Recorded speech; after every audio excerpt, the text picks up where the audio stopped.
The Black Knights of Army have won the Army-Navy matchup.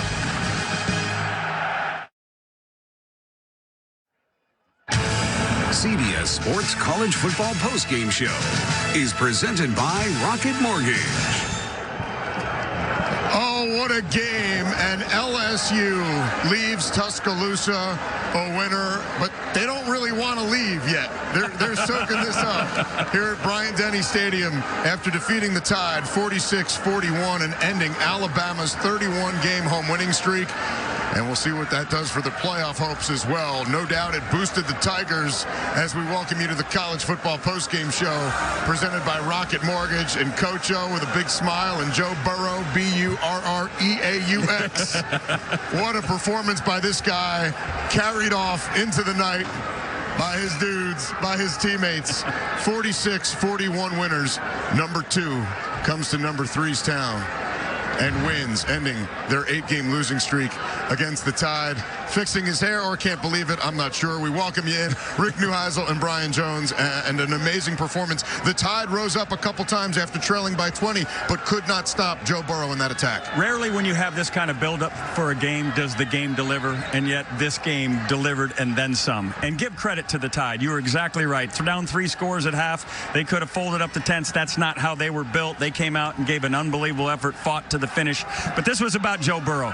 Joe Burrow in those final 2 drives, guys, when the score got down to 1, you can see the numbers in total on the game, but they kept going to him. He was 9 of 12 on those 2 drives when it got down to 1 score, 106 yards, and he also had 2 carries for 33 yards. Remember the 3rd down quarterback draw, Brian. He was phenomenal. He was phenomenal. Clyde Edwards-Helaire with that patented spin move. We've seen that time and time again this season, and he showcased it again tonight. 20 carries, 103 yards, a touchdown, and 9 receptions, 77 yards, and a touchdown. Joe Brady did a phenomenal job getting him in space as he's done all season long and allowing him to go one-on-one with a backer, with a safety, and no one can bring this guy down one-on-one.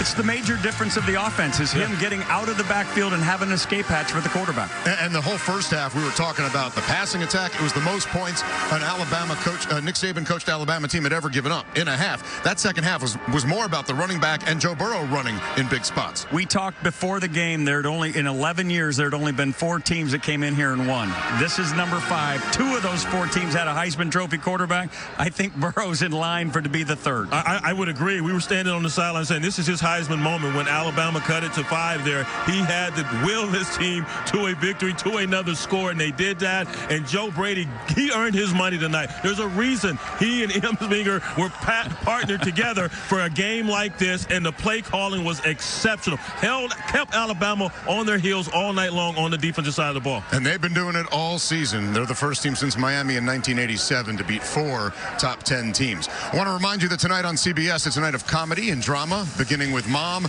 and Carol's second act, followed by All Rise, and 48 Hours tonight, only CBS. And we'll tell you about another top 4 team going down when we return.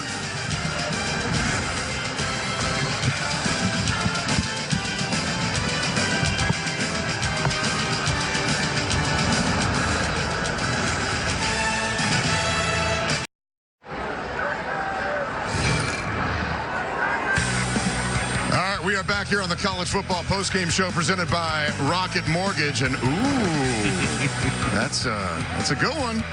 They packed lightly, but they packed smartly. And they came here from Baton Rouge, and they're leaving winners 46-41.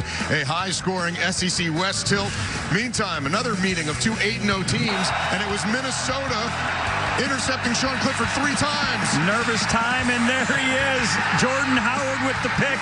Happy days are here again. The Governor's victory bell, and how about this leap? Those were the good old days, Brian. Rowing the boat. You never jumped like that.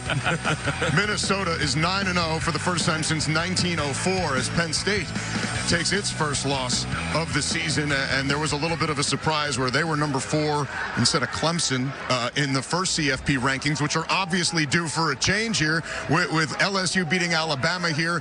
Do you think that the Tigers are going to take the top spot this coming week. They have to. What else do they have to do? You knock off 4 top 10 teams. You knock off Big Bad Alabama in their backyard. What else do you want to see, playoff committee? Yeah, it was a great game back and forth here at the end, but they got the W. The monkeys off their back. They should be number 1. I'm following that, Cab, as you like to say. I agree with him. LSU should be number 1. But good news, I think, for Alabama. By virtue of this second-half comeback, they are alive as a one-loss team. Some things have to happen to help them, but they certainly are going to gain the committee's favor for the effort in the second half. Penn State is still in good shape because they get Ohio State, but I think Alabama as a one-loss team still is going to fare well when measured against the other one-loss teams. And Clemson, they have everything in front of them now. They'll be in the top 4 too. Yep. Ohio State scored 73. That'll be tough to pass. Dude, it was Maryland. Come on. And that'll do it for this week. We thank you for watching the College Football Postgame Show presented by Rocket Mortgage. Here's a look at what's coming up tonight on CBS. A reminder, the Home Depot SEC on CBS continues next Saturday with a doubleheader. Number 10, Florida and Missouri kick things off at noon Eastern, followed by number 6, Georgia, and number 11, Auburn.